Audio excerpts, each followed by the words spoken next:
विद्यार्थी मित्रों, धोरण 11 विषय भौतिक विज्ञान प्रकरण 6 कार्य ऊर्जा और पावर में આપણે કાર્ય જોયું, જુદા જુદા પ્રકારની ઊર્જા જોઈ, ઊર્જાના રૂપાંતરણ જોયા. હવે જોઈશું પાવર. એ પહેલા એક ઊર્જા સંરક્ષણનો નિયમ જોઈ લઈએ. ऊर्जा संरक्षण नियम તમે આ પ્રકારનો સમજી ગયા છો. આપણે યાંત્રિક ઊર્જાના સંરક્ષણનો નિયમ જોયો કે જેમાં ગતિ ઊર્જા અને સ્થિતિ ઊર્જાના ફેરફારનો સરવાળો અચળ રહેશે. વિશ્વમાં રહેલી કુલ ઊર્જા પણ અચળ રહેશે. એને આપણે કહીશું ઊર્જા સંરક્ષણનો નિયમ. મિત્રો, આપણે ગતિ ઊર્જા, સ્થિતિ ઊર્જા, એનો સરવાળો યાંત્રિક ઊર્જા, વિદ્યુત ઊર્જા, રાસાયણિક ઊર્જા, ઉષ્મા ઊર્જા, આ બધી ઊર્જા જોઈ. તો હવે ઊર્જા સંરક્ષણનો નિયમ શું છે? ઊર્જા સંરક્ષણનો નિયમ એવો છે કે ઊર્જાનો નાશ ના થઈ શકે,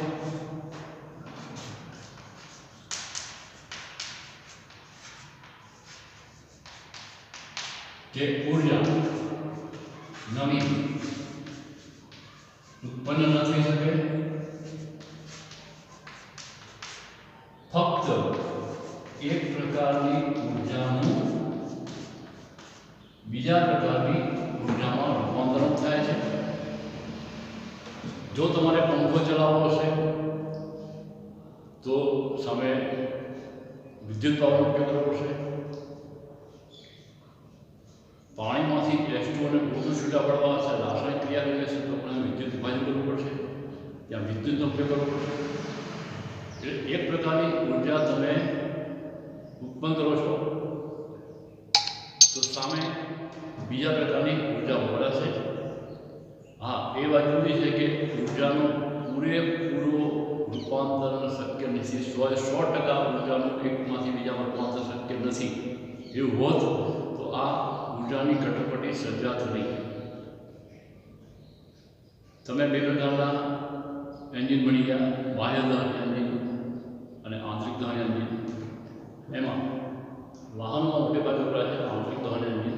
એમાં પણ તમે જોવો છો બહુ એવરેજ તમને મળતી નથી. એનું કારણ છે કે એ જે યંત્રો છે એ યંત્રોની ફક્ત હજી આપણે વધુમાં વધુ 60% કાર્યક્ષમતાથી જ કામ કરે એવા યંત્રો આપણે બનાવી શકીએ છીએ. આપણે એનો ઉલ્લેખ અત્યારે ખાલી કર્યો છે, બાકી એની ચર્ચા કરવી કોઈ જરૂરી નથી. અત્યારે આપણે એટલું જોઈશું કે વિશ્વમાં રહેલી બધા જ પ્રકારની ઊર્જાનો જથ્થો અચળ રહેશે. ઊર્જા નાશ ના થઈ શકે, ઊર્જા નવી ઉત્પન્ન ના થઈ શકે. ફક્ત એક પ્રકારની ઊર્જાનું બીજા પ્રકારની ઊર્જામાં રૂપાંતર થાય છે. આને કહીશું આપણે ઊર્જા સંરક્ષણનો નિયમ. Okay, clear. હવે જોઈ લઈએ પાવર. મિત્રો, જ્યાં બહુ ચર્ચા જરૂરી નથી ત્યાં આપણે થોડું ટૂંકામાં બતાવીશું. હવે પાવર એટલે કાર્ય દ્વારા કાર્ય કરવાનો સમય દર. આપણે એમ કહીએ કે એક વ્યક્તિ 10 મિનિટની અંદર ધારો કે 1 કિલોમીટર ચાલે છે, બીજો વ્યક્તિ 10 મિનિટની અંદર 1.5 કિલોમીટર ચાલે છે, કે અમુક વ્યક્તિ 10 મિનિટની અંદર 5 માળ ચડી ગઈ, અમુક વ્યક્તિ ફક્ત 3 માળ ચડી. તો આપણે એમ કહીએ છીએ કે આની કાર્યક્ષમતા વધારે છે, કે આનામાં કેપેસિટી વધારે છે, આની તાકાત વધારે છે, આનો પાવર વધારે છે. તો પાવર એટલે શું? શક્તિ. પાવર એટલે કાર્યક્ષમતા, કાર્ય કરવાની ક્ષમતા, એને કહે છે પાવર. પણ કાર્ય કરવાનો સમય દર, એ કાર્ય કરવાનો સમય દરને આપણે કહીશું પાવર P. ધારો કે डेल्टा टी समयમાં डेल्टा W જેટલું કાર્ય કરવામાં આવે છે. તો લખાય મિત્રો સરેરાશ પાવર P બરાબર delta W upon delta T. जो डेल्टा T है तो આપણે લખી આપી શકીએ એકમ સમયમાં થતું કાર્ય એટલે પાવર P. જો limit delta T tends to 0 तो P is equal to limit delta T tends to 0 delta W upon delta T. तो થશે dW by dt. આ dW by dt કાર્ય કરવાનો સમય દર આનો એકમ છે મિત્રો એકમ જૂલ પ્રતિ સેકન્ડ અથવા વૈજ્ઞાનિક હેન્સ વોટના માનમાં વોટ. પારિમાણિક સૂત્ર આવશે મિત્રો M1 L2 T - C જે તમે પહેલા ચેપ્ટરમાં શીખી ગયા છો. તો કાર્ય એટલે પાવર એટલે કાર્ય કરવાનો સમય દર એકમ સમય સુધીનું કાર્ય જૂલ પ્રતિ સેકન્ડ અથવા વોટ. પારિમાણિક સૂત્ર છે M1 L2 T - 3. હવે એનો બીજા બે એકમ છે. એક મેં તમને આગળ વાત કરી હતી વ્યવહારમાં એકમ કહે છે તે વપરાય છે 1 kWh. એટલે આપણે કહીએ યુનિટ આવશે આપણી યુનિટ 1 kWh એટલે એક યુનિટ 1 કિલોવોટ એટલે 1000 વોટ. એક કલાકની સેકન્ડ બનાવો 3600 સેકન્ડ બરાબર 36 જૂલ ઇન્ટુ સેકન્ડ બરાબર 3.6 10 to 6. આને કહીએ છીએ આપણે યુનિટ. એક કલાકમાં 1000 વોટ ઉર્જા વપરાય તો એને કહીશું એક યુનિટ. પાવરનો બીજો એકમ છે જે યાંત્રિક જે સાધન વપરાય છે 1 HP.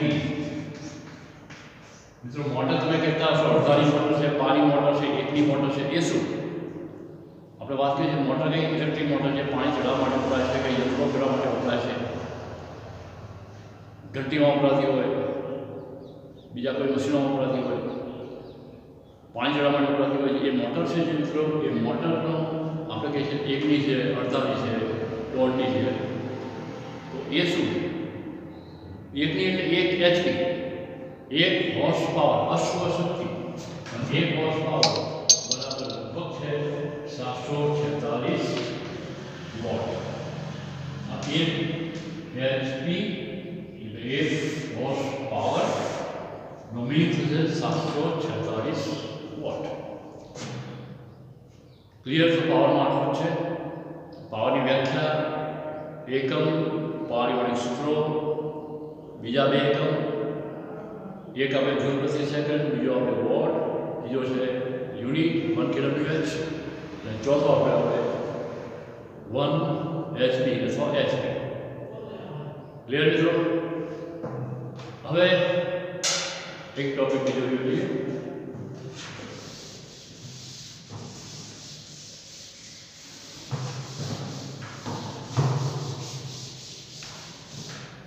Coalition COLI SI NTI કોઈ નથી. coalition સંઘાત.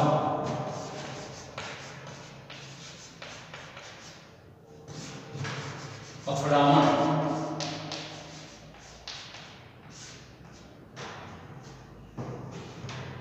તમે અત્યારે આજકાલ ટીવીમાં શબ્દ સાંભળતા હશો એન્કાઉન્ટર. એન્કાઉન્ટર એ પણ વન કાઇન્ડ ઓફ આ અથડામણ છે. જ્યારે બે પદાર્થો અથડાય એનો સામનો થાય એકબીજાનો એને કહીશું આપણે અથડામણ. વિજ્ઞાનની ભાષામાં સંઘાત એ કોલિઝન. આ સંઘાત દરમિયાન પણ એક પદાર્થ બીજા પદાર્થ સાથે અથડાય છે. એ એક્ઝેક્ટ સામસામે પણ અથડાય, એને હેડ ઓન કોલિઝન કહેવાય, સમ્મુખ સંઘાત. તમે બિલિયર્ડની રમત જોતા હશો કે કેરમની રમત જોતા હશો. એ કેરમની રમતમાં પણ તમે સ્ટ્રાઇકર સીધું કુકડી પર મારો તો સીધું જશે કુકડી, સર સાઈડમાં મારશો તો કુકડી સાઈડમાં જશે. તો બિલિયર્ડની રમત છે કે કેરમની રમત છે, આમાં તમે આવા સંઘાત જોઈ શકશો. હવે ધારો કે કોઈ એમ ધનનો પદાર્થ v1 વેગથી ગતિ કરે છે અને એના જેવા બીજા m2 દળના પદાર્થ સાથે m2 પદાર્થ અત્યારે સ્થિર પડે છે. m2 દળનો પદાર્થ એટલે v2 × 0 x અક્ષની દિશા છે. મિત્રો ધારો કે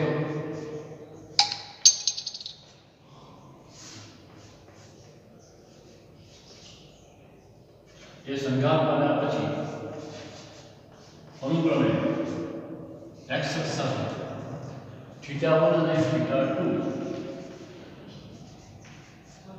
દિશામાં ગતિ કરે છે. હવે આમાં બે પ્રકાર સંઘાત થશે. બે પ્રકાર સંઘાત થશે એટલે 100 સંઘાતના પ્રકાર જોઈએ.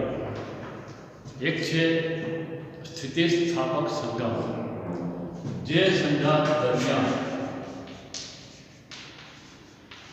વેગમાન અને સાથે સાથે ગતિ ઊર્જાનું પણ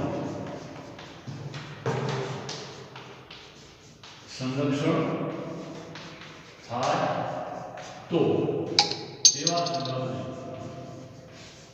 સ્થિતિ સ્થાપક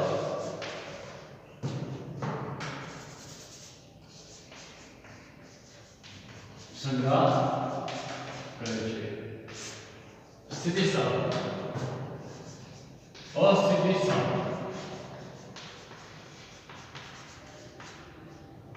જેમાં માત્ર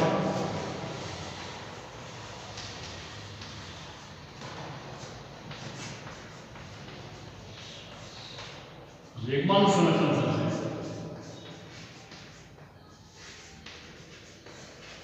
ગતિ ઊર્જાનું સંરક્ષણ નહીં થાય.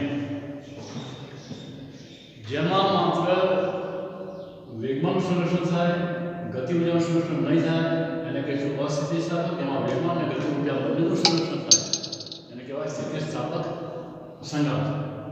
આને કીધું અસ્થિતિસ્થાપક સંઘાત. હવે સંપૂર્ણ અસ્થિતિસ્થાપક સંઘાત પણ કહેવાય. સંપૂર્ણ અસ્થિતિસ્થાપક જ્યારે અથવા જે સંઘાત દરમિયાન સંઘાત પછી પદાર્થો બંને એક જ દિશામાં ગતિ કરે. અહીંયા બે પદાર્થો અલગ અલગ દિશામાં ગતિ કરે, પણ જો સંઘાત પછી બંને પદાર્થો એક જ દિશામાં ગતિ કરે એટલે કે સંપૂર્ણપણે ગતિ ઊર્જાનું આંતરિક ઊર્જામાં રૂપાંતર થાય. મિત્રો જો હું યાંત્રિક નથી બોલતો, મિકેનિકલ નહીં, ઇન્ટરનલ, આંતરિક. બે વસ્તુ છે કે જે સંઘાત દરમિયાન પદાર્થો સંઘાત પછી બંને પદાર્થો એક જ દિશામાં જશે. ફક્ત એટલું જ નહીં, ગતિ ઊર્જાનું સંપૂર્ણપણે આંતરિક ઊર્જામાં રૂપાંતર થાય એવા સંઘાતને કહીશું આપણે સંપૂર્ણ અસ્થિતિસ્થાપક સંઘાત. હવે અહીંયા આપણે વેગમાનનું સંરક્ષણ થાય છે. વેગમાનનું સંરક્ષણ થાય છે તો ધારો બે પદાર્થ છે, બે પદાર્થના વેગમાન ફેરફાર નહીં આવે. Delta P1 delta P2. P એટલે active, F12 delta T, F21 delta. મિત્રો તમને ખબર છે કે F12 એટલે શું? બે દ્વારા એક પર લાગતું બળ. F12 એટલે 1 એટલે બે દ્વારા એક પર લાગતું બળ અને 21 એક દ્વારા બે પર લાગતું ઉપર ડેલ્ટાની સમયગાળો સમાન છે. બંને પદાર્થો જ્યારે સંઘાતમાં છે એ સમયગાળો તો સમાન લેવાનો છે. એટલે પહેલા પદાર્થના વેગમાન આપણે ડેલ્ટા P1, બીજા પદાર્થનો ડેલ્ટા P2. હવે ત્રીજા નિયમ મુજબ ન્યૂટનનો ત્રીજો નિયમ દરેક વખતે સાચો રહે છે. F12 માઇનસ F21 therefore અહીંયા શું delta P1 plus delta P2 થશે 0. એટલે બંનેનો જે વેગમાન છે એ વેગમાનના ફેરફારનો સરવાળો 0 રહેશે. એટલે કે એકનું વેગમાન ઘટતું હશે તો સામે બીજાનું વધતું હશે. શરૂઆતનું વેગમાન જો 0 હશે તો અંતિમ વેગમાન પણ 0 જ રહેશે. મૂળ અહીંયા શું થયું? અહીંયા વેગમાનનું પૂરેપૂરું સંરક્ષણ થાય છે. પછી ચાહે એ સંઘાત સ્થિતિસ્થાપક હોય, અસ્થિતિસ્થાપક હોય કે સંપૂર્ણ સ્થિતિસ્થાપક હોય, વેગમાનનું તો સંરક્ષણ થશે જ. આ વેગમાનનું સંરક્ષણ આવે કે બે પદાર્થો હતા, એક પદાર્થનું વેગમાન ડેલ્ટા P1, બીજાનું ડેલ્ટા P2. F12 એટલે બે દ્વારા એક બળ આપતું બળ એટલે ડેલ્ટા P2, એક દ્વારા બે બળ આપતું બળ ડેલ્ટા T સમયગાળો સમાન છે. ન્યૂટનના ત્રીજા નિયમમાં જેટલું આઘાત પદાર્થ 1 બે ઉપર લગાડશે એટલો જ આઘાત પદાર્થ 2 એક ઉપર લગાડશે. એટલું જ નહીં, ત્રીજો નિયમ હંમેશા સાચો રહે છે. F12 માઇનસ F21 થાય. એટલે આમ લખી શકાય રીએક્શન લખું છે F12 ડેલ્ટા T F